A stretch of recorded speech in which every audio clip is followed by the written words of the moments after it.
What is next for the Republican Party, do you think? I mean, look, to be frank, a majority of the Senate, a majority of the House, a majority of the American people all agree with what you have said about Donald Trump, about the insurrection, about how he incited it. But a majority of the Republican Party voters do not feel that way.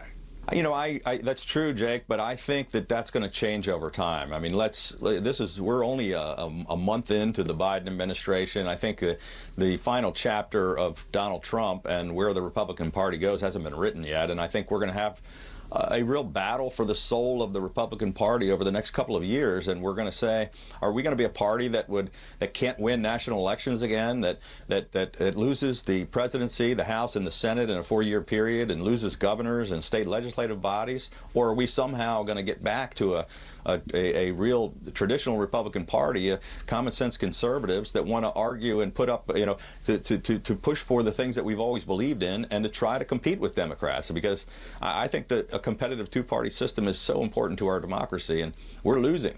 There's no question about that. You know, they always have this, after Democrats win an election, the autopsy of the Republican Party thing that lasts about 6 months. So just get used to this now. They're going to want you to be really demoralized. They're going to want you to believe that this is the end of the party that you've known, and that everything that you voted for the last 4 years, everything you believed in is gone. And I'm here to tell you that's all nonsense. It's not true. I remember back in even 2012, you know what the consultant class of the GOP was saying? They were telling everybody that until Republicans could win, and I forget what it was, but it was a large percentage of the Latino vote, they were never going to win another national election. And then Donald Trump comes in and actually won a larger share of the white working class vote than GOP candidates had in the past, and he won a huge election in 2016. So don't listen to the consultants, and definitely don't listen right now. Just tune it out. I mean, we'll make fun of them here on the show, obviously, but don't listen to the milquetoast Republicans out there, you know, the Republicans that are just kind of meh, because they're going to get a lot of airtime right now.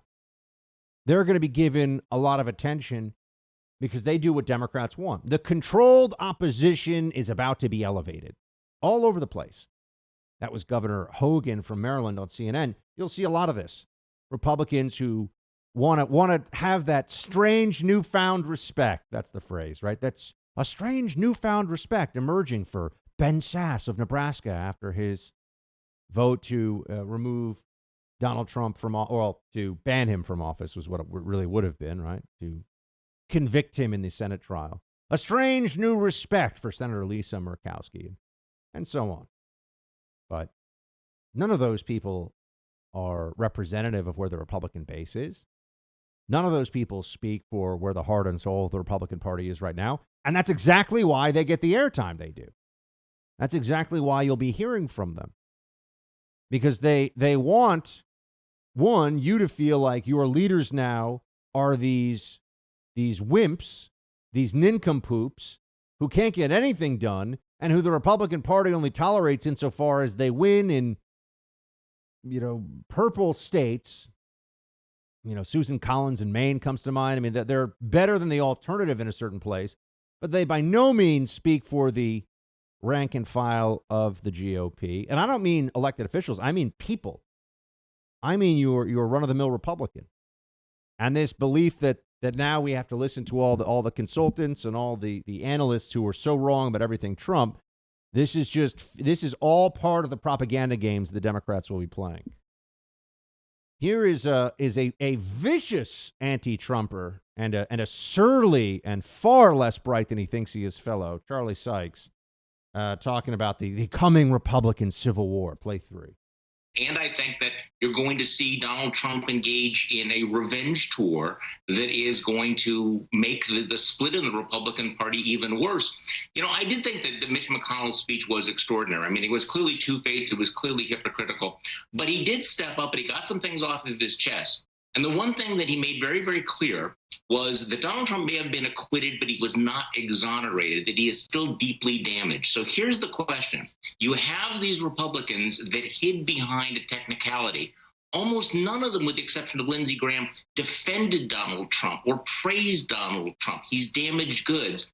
So it's going to be somewhat difficult for them. They will be able to do it, though, because this is who they are, to turn around and say, yes, but we support Donald Trump. We think he's good for the country. Maybe we should have 4 more years.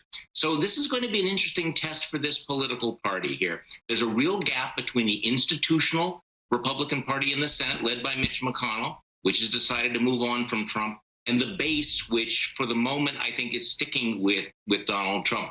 But 2022 is going to be a Republican Civil War, and I think they're going to have a problem in the general elections if they continue down this path. Now, not only does Sykes speak as a never-Trumper, a spiteful never-Trumper who helped Democrats at every turn against Trump, but against the Republican Party as well. Not only is he saying all that, there's something that's being left out of this analysis that I want everyone to be remembering as we go forward here. Something that's not getting the attention that it should from all this, and that is the Democrat Party, which we've already seen as they're talking about bans on certain kinds of guns now. We've already seen they're talking about all kinds of far left-wing policy. Yeah, I think assault rifles they're discussing. I mean, there's it's all just out there in the ether. They haven't really nailed down exactly what gun control measures they're going to take. But then you get to climate change, and you see how left-wing they are on that, on the border. These are not centrist policies. And now the big problem that the Democrats have is the American people are seeing they didn't have some great plan to stop COVID. The Democrats weren't sitting on some magic strategy to make the country feel much better. No, in fact, they're bowing and begging and scraping for the teachers' union. Oh, yes, teachers' unions, whatever you need. Oh, I thought it was about the kids. No, it's never about the kids when teachers' unions are involved because they are adults who give money to Democrats. And that's the single most important thing. Nothing matters to Democrats more than that. And that brings me then to the issue of school reopen, right? So avoid the fake Republican or the controlled opposition Republican voices you're going to be hearing now are just useful for the other side. They are useful idiots for the Democrats. So that's one part. And then as for school reopening, this is where Democrats have become vulnerable, finally, because everyone can see what's going on here. The data is very clear. There's really no contradictory information about this. It's very clear what should happen. They will not do it. They will not do what is necessary, which is to open schools. They're playing games. The CDC is involved in this as well. Bureaucrats, unions, Democrats. It's a very bad situation. And then you have the Cuomo disaster. And it just keeps getting worse, which is great. And we're going to really dig into that shortly. But the Democrat Party, you have to understand that the Democrat Party is now calling the shots in all these different areas of COVID policy. And they're not making anything better.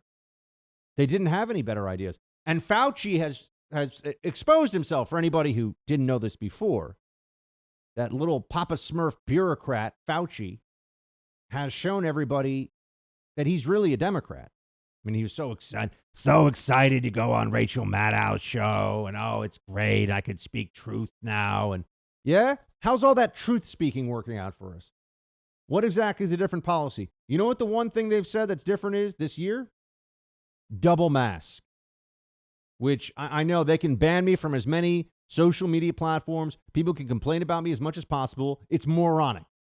And if anyone disagrees with me, explain why we shouldn't triple mask, because it's just not that big a deal. It's no big deal. Go around, can't breathe, uncomfortable all day long. What's the problem? You don't want to go through life in constant discomfort because I'm a paranoid lunatic who's afraid, Triple mask. Triple mask or I don't want to hear it. That's my position. And if you triple mask, I might have to think about quad masking, because I think quad masking is probably the way to go. But here's Fauci showing you exactly who he is and what he's all about. Play 8. They are guidelines, but they're not requirements. How confident are you that the guidelines will be followed? And do school districts have the resources they need to reopen safely? Well, George, the second part of your question is really a good one. I think that the schools really do need more resources, and that's the reason why the National Relief Act that we're talking about getting passed, we need that. The schools need more resources. The things we didn't have before, there wasn't anything that was put down solidly on paper on saying these are the kind of things that you should consider, these are the kind of things that you should follow. I mean, there was talk about it, but it wasn't actually put down in a single document that you could access, the teachers, the educators, and everyone else can. I think it can be done. I mean, obviously, it's not a perfect situation, but it's really important to get the children back to school in as safe as way as possible. Safe for the children, but also safe for the teachers and the other educators. You know what he's really saying? They need more money. Give the unions more money. Yeah, that's right. Give them more money. Oh, he says resources. So there you go. More money.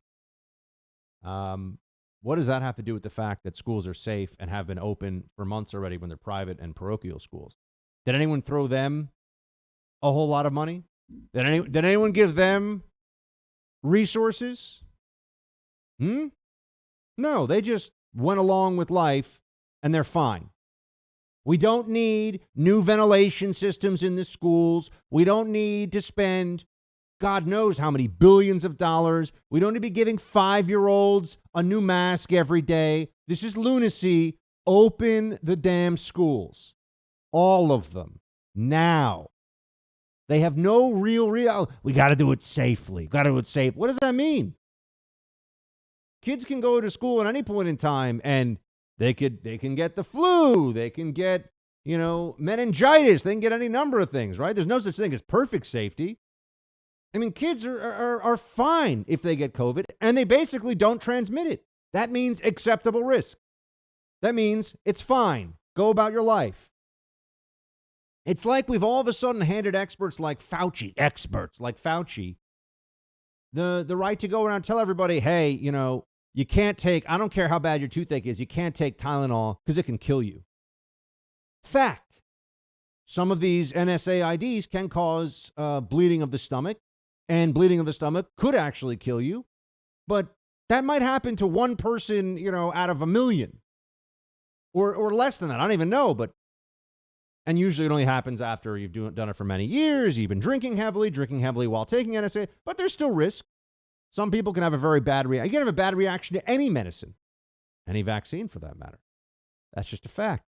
Do you not take any medicines because you could theoretically die from it? Do you refuse to ever eat peanut butter because you could develop an allergy? Or I know it's a legume, but do you refuse to go near anything that has nuts in it because you might have an adult onset allergy and go into anaphylaxis and die? No, because that's not how you live your life. But this is what they're doing with the schools. They're creating these completely unrealistic, safely. That's always a thing. It's got to be safe. It is safe right now. We all know it. But they're trying to hold kids hostage to get more money out of the taxpayer.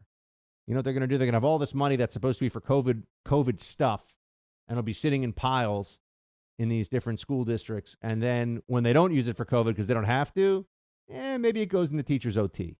Maybe it goes into the pension plan. That's the game they're going to play. Hey, Team Buck, thank you so much for watching The First on YouTube. If you like this video, please click that little thumbs up button so then it will log as liked. And also, if you want to see more great content from The First, please click subscribe.